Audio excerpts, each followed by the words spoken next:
दुलाराय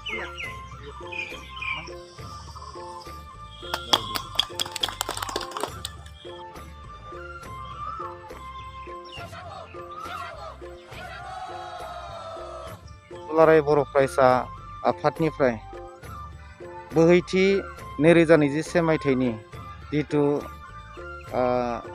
बैसागो दान बे बैसागो दाननि गोजोननाय आरो अननाय आरो सिबिनायखौ रायजो राजा बयनिसिमबो बावहरनाय थाबाय आरो गोजोननायखौ बावहरनाय थादों। दा बे समाव दिनैनि नैबे मेडियानि गेजेरजों जोङो दखरा आफादनिफ्राय बेखौनो रायजो राजानिसिम जों फोरमायनो सानदों। जिहेतु जोंहा डिमाकुसि दखरा आफादजों लोगोसे डिमाकुसि ओनसोलनि गुबुन गुबुन हारि माहारिनि मेलेमजिबिफोरजों रायजो राजाजों लोगोसे जोंहा बोसोरफ्रोमबो रंजालि बैसागोखौ मिरु रंजालि बैसागु मुङै जोङो खुंबोबाय थानाय जाबोदोंमोन। देग्लाय जोंहा 28थि जागौमोन। थांनाय 2020 मायथाइयावबो जोङो खुंनो हायाखिसै। बे बाथ्राया जाहैबाय मुलुगनाङैनो जिहेतु मोनसे महामारि COVID-19नि जिथु गाग्लोबथाय बिनि थाखाय जों थांनाय बोसोरावबो खालामनो हायाखिसै। देग्लाय जोङो आसा खालामदोंमोन इसोरनि अननायाव जोङो गाजा गोमजायै खुंफुंनो हागोन। बेबायदियै जोङो दिनैनिफ्राय दान मोनसे आगोल जोङो मोनसे कमिटि दाना लानाय जादोंमोन मिरु रंजालि खुंथाय आफाद हिसाबै 28थि नैबे बोसोरनि थाखाय। आरो बेवहाय जोङो चेयारमेन हिसाबै जोंहा BTCनि स्पर्ट्स एन्ड कालचार EM सार दावबायसा बर' सार बिथांखौ जों चेयारमेन होनाय जादोंमोन। वार्किं प्रेसिडेन्ट हिसाबै गौतम शर्मा आरो बेबायदिनो कनभेनर हिसाबै जोंहा मानगोनां सार बिथां जांगिला जितेश मुसाहारि सार बिथांजों लोगोसे गुबुन गुबुन हारि माहारिनि सोद्रोमाफोरखौ लानानै बे आफादखौ दाफुंनाय जादोंमोन। आरो बेखौ खुंफुंनो थाखाय जिखिनि खामानि मावनांगौ बेयो जाफुंजोब्बायमोन। खुंनायनि लाहार फाहार जाबायमोन।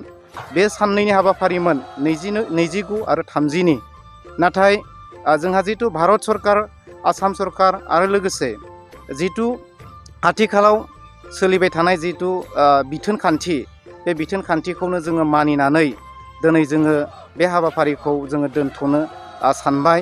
जोङो भारतबर्षनि जिथु नेमखान्थिजों लोगोसे सोलिबाय थानाय जाहाथे COVID-19नि जिथु आक्रमण बे एसे खमायो बेखौ साननानै आरो जोंबो साननो गोरों मावनो गोनां माहारि हिसाबै जोङो बेखौ मानिना सोलिनाया गोनांथि बेखौ जोङो साननानै जोङो हाबाफारिखौ दोनथ'नानै जास्ट फ्लेग बिर होनायजों लोगोसे जोङो रुंसारिफोरखौ मान होनाय बे हाबाफारिजों 28थि बे मिरु रंजालि बैसागुनि खुंथायखौ जों दोनथ'नो लाबाय।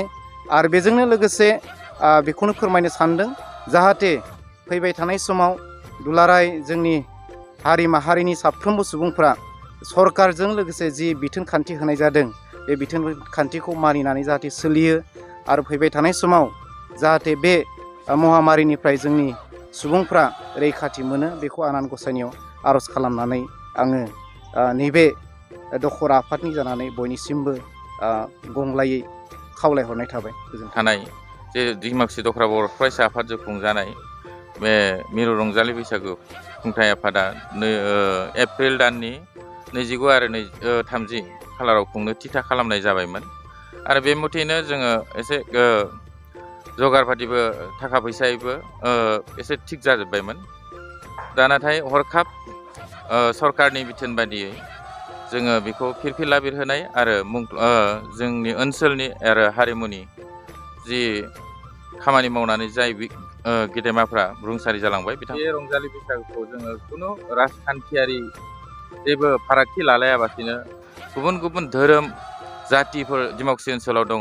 नेपालि, बेंगलि, आदिबासि, बर' आरो राभा आरो बेदिनो एसामिस बयबो ज' जाजायै मोनफ्रोमबो बोसोराव खुंबोदोंमोन। आरो देग्लायनि बैसागो खुंनाया बिनि आरो सिगांफोरनिफ्राय खोब गोगोमै जागौमोन। नाथाय जोङो भाग्य गैयाखौनो होननांसिगोन।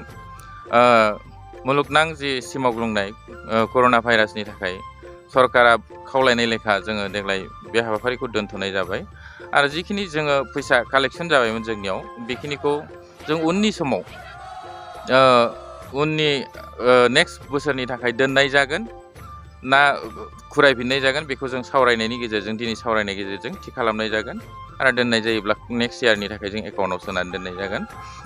दा जायखिजाया बे हाबाफारिनि थाखाय जाय डिमाकुसि दख्रा बर' फरायसा आफादनि जि दैदेनगिरिफोर कमिटिनि जि मावथि सोद्रोमाफोर बिथांमोना जेरैबायदि कपारेसन होदोंमोन आरो थाबायदोंमोन दा बिथांमोन बयखौबो एडभाइजारनिफ्राय लानानै दख्रा बर' फरायसा आफादनि एडभाइजारनिफ्राय लानानै गासै सोद्रोमा आरो खुंथाइ आफादनि एडभाइजारनिफ्राय लानानै गासै सोद्रोमा बयनिसिमबो आं सासे कनभेनर जानानै बयनिसिमबो साबायखर बावनानै आं बेखिनिखौनो बुंबाय आरो।